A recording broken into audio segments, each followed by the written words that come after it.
Alors, justement, avant la leçon inaugurale du professeur Boudikan, je voudrais inviter mon très cher ami, le professeur Massamba Gueye, pour un mot, ou un vers, ou un conte, ou une anecdote. Sous vos applaudissements, s'il vous plaît.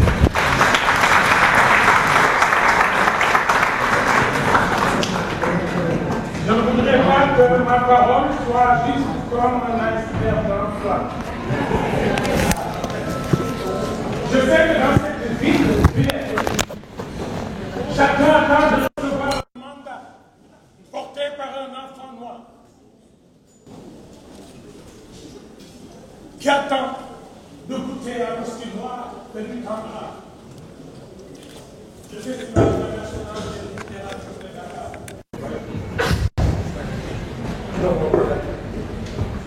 Ma parole souffre de trois choses. D'être vite quand il ne faut pas la dire, d'être vite par qui ne doit pas la dire et d'être vite où il ne faut pas la dire. Grand frère, je demande l'autorisation de parler. Ma mère m'a dit, si la bouche qui parle n'est pas fatiguée, qu'elle ait au moins pitié des oreilles qui l'écoutent. Ma soeur dit, je ne voudrais pas entrer sur une aventure ambiguë de la parole, parce que quand la mémoire va ramasser du bois, elle ramasse le fardeau qui lui plaît. Mais je voudrais que ma parole soit l'ouverture de la tienne et qu'elle protège de la tienne, parce que chaque parole en Afrique mérite d'être protégée. Un jour, on s'est dit à quoi sert un livre. À quoi cela sert-il de lire un livre? Et en mémoire, j'ai ce vieux forgeron, devenu plus tard bûcheron, qui tous les jours, au matin, très tôt le matin, c'était au temps du temps, quand le temps était encore temps, que l'homme ne perdait pas son temps, à vouloir gagner du temps sur le temps, c'était il y a longtemps.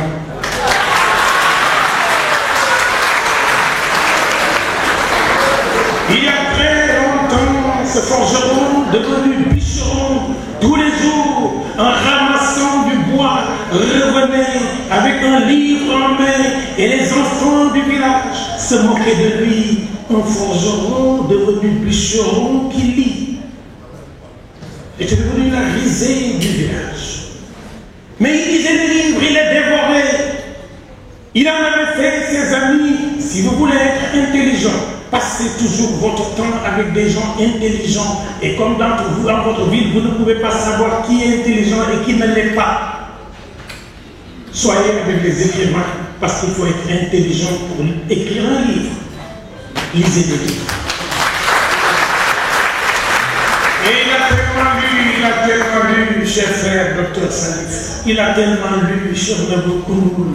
Il a tellement lu, que sa femme a fini par le quitter. Ah, les femmes ne sont pas jalouses, c'est les femmes. Elles sont aussi jalouses des choses qui les privent de leurs hommes.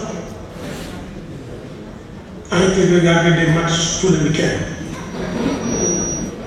Mais bref, vous n'êtes pas là pour ça. Sa femme l'avait quitté, mais elle n'avait pas divorcé. Elle avait observé un repli sentimental tactique. Les enfants, bouchez vos oreilles. Mais pas la peine, je sais censurer la parole en Afrique. À 2 h du matin, je raconterai une autre histoire aux oreilles qui ne dorment pas en ce moment-là. Je ne voudrais pas heurter la fragilité de vos oreilles parce que je ne suis pas un influenceur qui cherche des vues sur TikTok. Je ne voudrais pas heurter vos oreilles parce que je ne suis pas quelqu'un qui cherche des vues sur Facebook. Je sais que ma parole est un liquide de versets que je ne pourrai pas reprendre et qui, dans le plus profond de vos oreilles, aura une conséquence que je devrais assumer. Alors bref, sa femme est partie, elle en était seule. Et comme il était seul, il lisait. Et comme il lisait, il dévorait. Et comme il dévorait,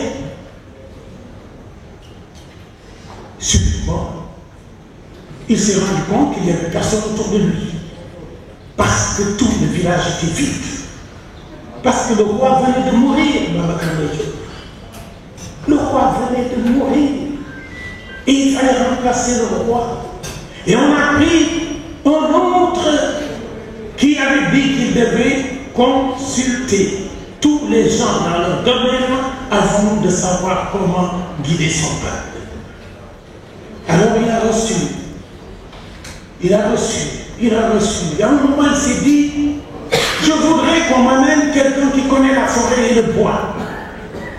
Et tout le monde a dit, il y a le bûcheron. Parce que c'était lui qui était connu. Et devant le roi, il a parlé des arbres, il a parlé des différents bois.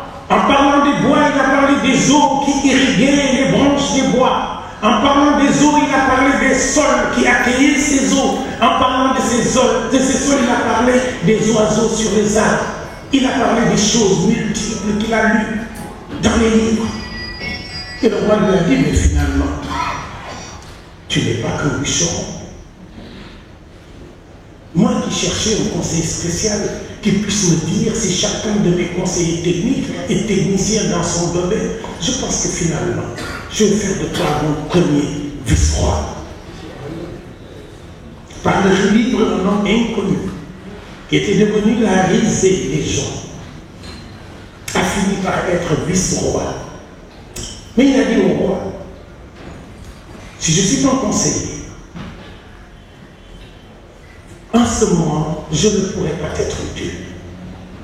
Parce qu'il me manque quelqu'un qui m'inspirait tellement de douceur que mon cœur apaisé pouvait lire les livres. Va chez les parents de ma femme. Présente mes excuses pour mes silences et mes absences. Et qu'on ramène ma femme. Quand on a ramené la femme, l'homme a juste regardé sa femme, cher frère, Laïtado. Il lui a dit, madame, je t'aime à l'intérieur du dedans de mon cœur. De quelqu'un qui des rames. Et la femme a regardé l'homme et lui a dit, si tu m'avais dit ces mots d'une autre façon, j'aurais pensé que tu me trahis. Mais la sincérité de ta poésie est une flèche. Et cette flèche n'est pas empoisonnée. Elle m'a touché, coulé. C'est ici que le comte va se jeter bouillant dans la mer.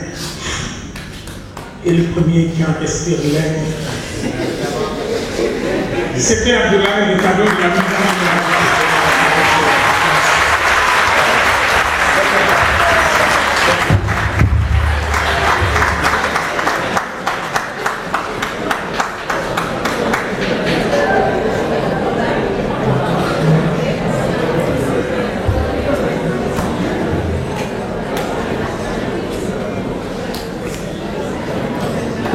Voilà, merci beaucoup.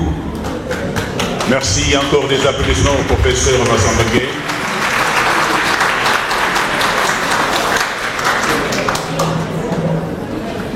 Un éminent professeur, un poète, un conteur aussi. Merci beaucoup. Alors, maintenant, nous allons maintenant écouter la leçon inaugurale qui va être prononcée par le professeur Koudikan sous vos applaudissements, s'il vous plaît.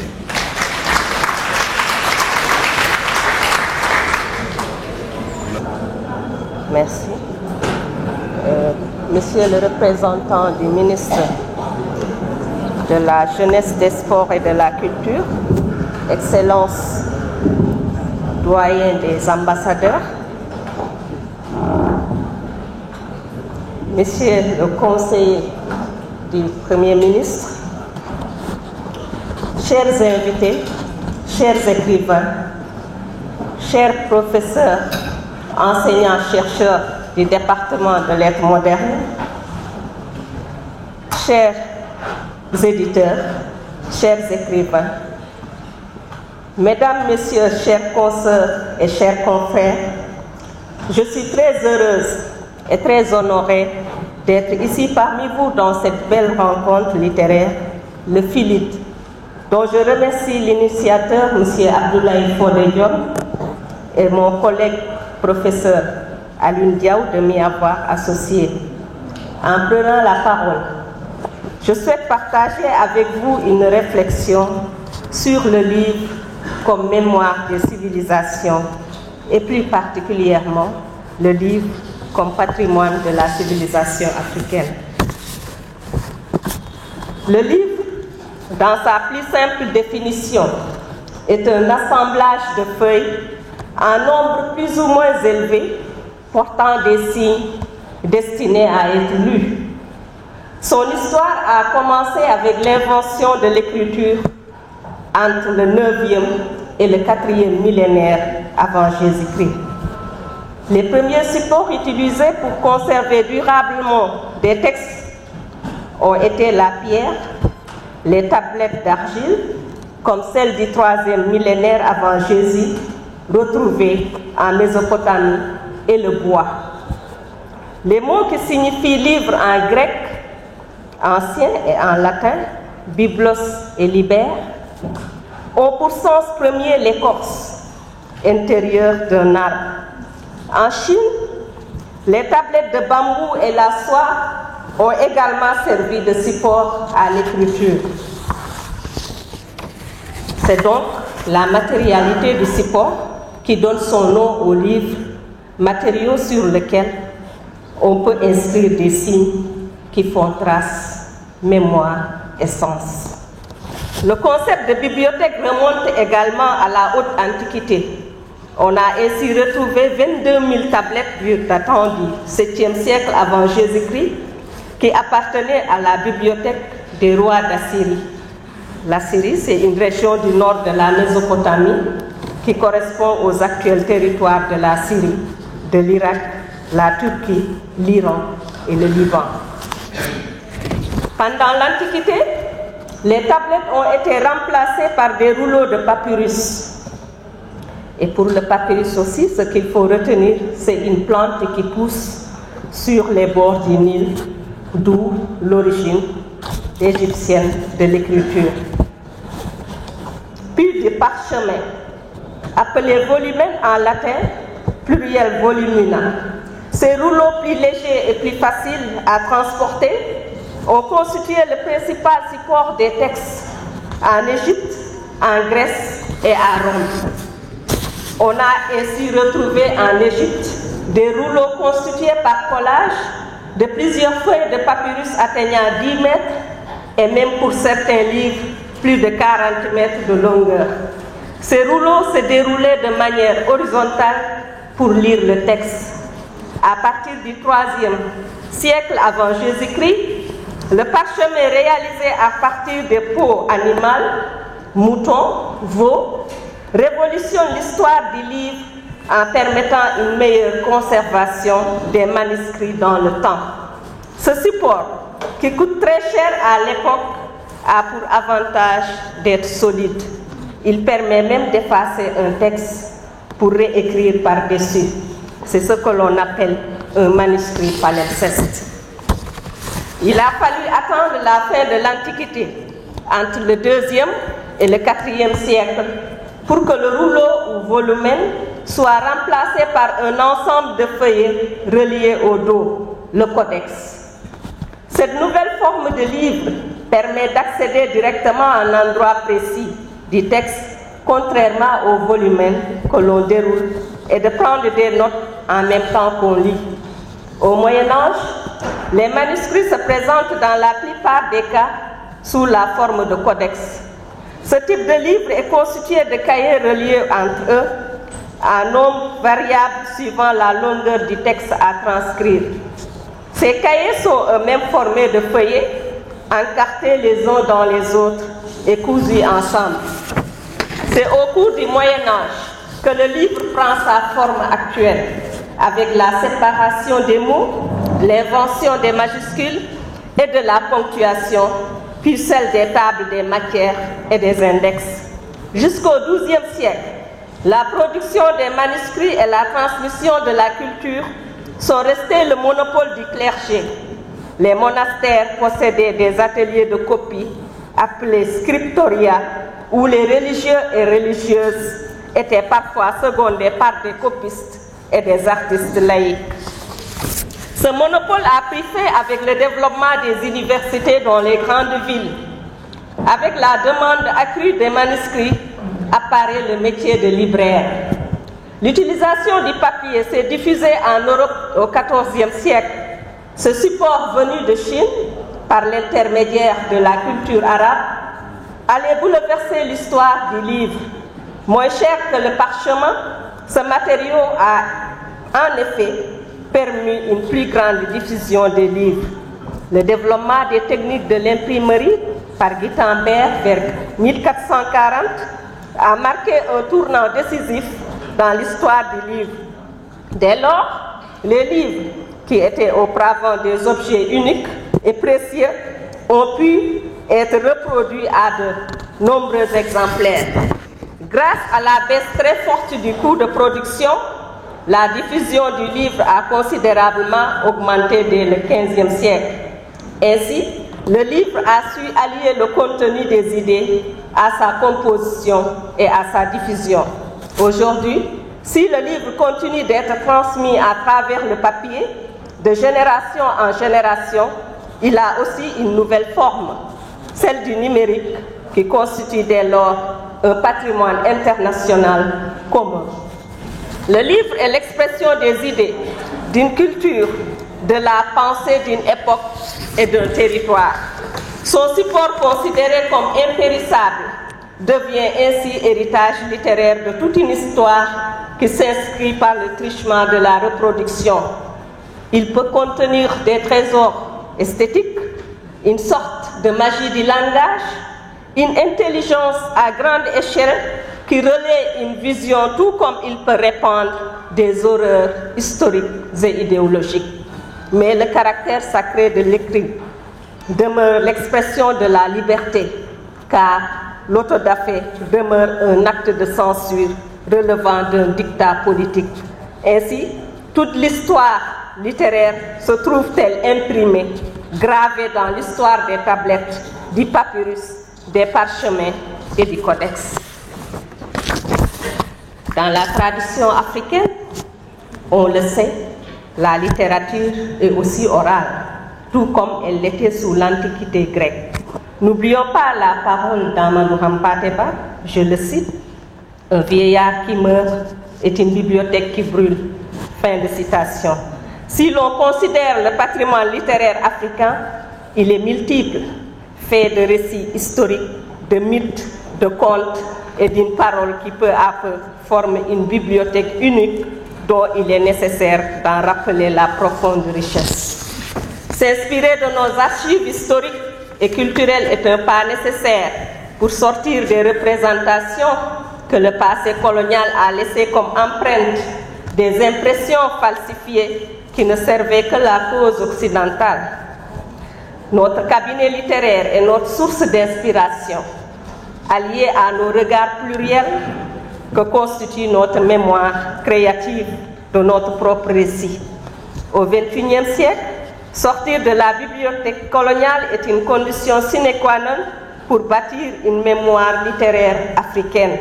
Ces conditions de réappropriation passent par plusieurs facteurs. En premier lieu, l'éducation est l'élément fondateur. Enseigner à travers nos récits africains est une trace majeure de la transmission culturelle et littéraire. Tout comme il y a la question des langues, les langues par lesquelles nous nous exprimons au quotidien. Les langues de nos publications sont encore inscrites dans l'héritage colonial, ce qui nous oblige à véhiculer un mécanisme qui n'est pas souvent le nôtre. Ici, il est important de souligner le travail de Boubacar Boris Diop, écrivain sénégalais pour ne citer que lui, qui a publié des récits en langue wolof pour remettre au centre l'imaginaire du langage comme source de création. Cette incursion linguistique est une signature importante du patrimoine sénégalais qui permet de graver durablement le sens de l'écrit dans un ensemble qui forme notre collection littéraire. Un autre matériau important à la constitution de notre legs littéraire est celui de la recherche scientifique. explorer les témoignages littéraires de nos écrits est une phase significative de la reconquête de notre histoire. Tout comme l'empreinte historique, lavée de toute manipulation idéologique, est un levier sûr pour articuler le romanesque à notre tissu culturel dans ses dimensions authentiques.